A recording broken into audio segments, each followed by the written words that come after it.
The political news cycle is fast, and keeping up can be overwhelming. Trying to find differing perspectives worth your time is even harder. That's why we have scoured the internet for political writing from the right and left that you might not have seen. Has this series exposed you to new ideas? Tell us how. Email us at ourpicks@nytimes.com. For an archive of all the partisan writing roundups, check out Our Picks. From the right, Roy S. Moore, Center, was introduced at a campaign rally last week by Stephen K. Bannon, President Trump's former senior advisor.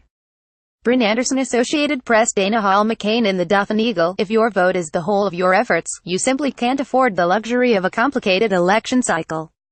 That's a garbage game plan, and nobody's fault but ours. Ms. McCain, who begins her column enumerating her pro-life credentials, argues that even the staunchest of abortion foes should withhold their support for Roy S. Moore, the Republican candidate for the Alabama Senate seat vacated by Jeff Sessions, now the Attorney General. She frames her argument in a parlance we all understand in Alabama football, explaining that, for pro-life Christians in Alabama, this situation is tantamount to being 4th and 2 on the 50-yard line. Read more, Christian Schneider in USA Today. Thus, we have the Moore paradox. If he refuses to quit the race, the best way for Republicans to get rid of Roy Moore requires voting for him. For Republicans who think the accusations against Mr. Moore are disqualifying, Mr. Schneider has a novel proposal: vote for Mr. Moore and hope that a 2/3 majority of the Senate chooses to expel him. You would need only 19 Republican senators to oust him from the seat, Mr. Schneider explains. That would allow Alabama's Republican governor to appoint a different Republican to the seat, and conservatives wouldn't lose any power in the Senate. Read more, Bruce Riley Ashford in Fox News. Although a substantive case can be made for supporting Moore, the right thing is to withdraw support for his candidacy and send a ringing message to the nation. Mr. Ashford admits that the Roy Moore situation is a sticky wicket. He weighs the relative costs and benefits of voting for the Republican candidate, writing that while Mr. Moore has not been convicted in a trail of UAL misconduct, Americans do not have the luxury of waiting for a trial before the election is held. Given the information available now, Mr. Ashford argues, somewhat tentatively, that conservatives must embrace and act on the conviction that personal character matters for public office. Read more, from the left. Doug Jones, the Democratic candidate for Senate in Alabama at a campaign stop in Birmingham on Monday.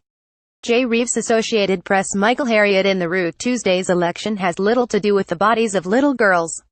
It is about white supremacy. Nothing more, nothing less. Mr.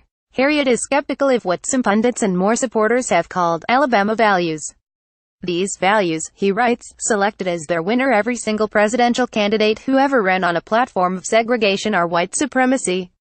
These values, this election is proving, aren't about protecting children from predators, but rather, are about what they've always been about: white supremacy. Read more, Amy Davidson Sorkin in The New Yorker. If the party is willing to give its money and its credibility to protect the candidate accused of molesting teenagers, what might it talk itself into doing to protect the president? Robert Mueller may be interested in the answer, according to Ms. Sorkin. We can understand what is happening in the Alabama election through the prism of Donald J. Trump's election. Mr. Trump, with the help of people like Mr. Moore, has managed to damage the reputation of the Republican Party in his short tenure so radically that the party may not survive the blow. Read more, Jamel Bouie in Slate. For all the attention heaped on black voters, whether Doug Jones can win will depend on whether white Alabamans cross a line that's as much racial as it is partisan. Many columnists will remind their readers that tight races like the one in Alabama often come down to turnout, in this case, black voter turnout. Mr. Bouie outlines the state's history of black voter suppression and explains why, in this case, Mr. Jones has to rely on white voters to win the seat. Read more, Finally, from the center supporters of Roy S. Moore before a campaign rally in Midland City, on Monday. Jonathan Bachman, Reuters. The editorial board at AL.com, we urge you not to be fooled into believing this is a matter of liberal versus conservative. The editorial board of AL.com takes a cue from Alabama's senior senator, Richard C. Shelby. Shelby told CNN on Sunday that he would write in the name of another Republican rather than vote for Mr. Moore. The editors at AL.com note that, for a state's senior senator to not support his party's nominee for the other seat is almost unheard of. Moreover, they argue that despite the president's public statements, Mr. Jones isn't particularly liberal. He has campaigned hard on his intent to try to work across party lines, they write, noting that it is unlikely that Mr. Moore will value bipartisanship should he win the seat. Read more,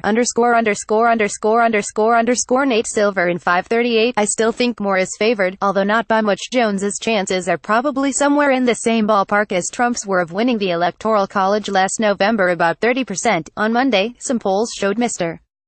Jones up nearly 10 points in his race against Mr. Moore. Other polls showed the exact opposite. So who are we to believe? Mr.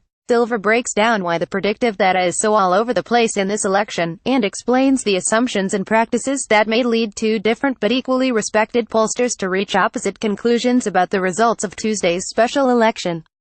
Read more, Want the partisan writing roundup in your inbox? Sign up for the morning briefing newsletter or the What We're Reading newsletter. Have thoughts about this collection? Email feedback to ourpicks@nytimes.com.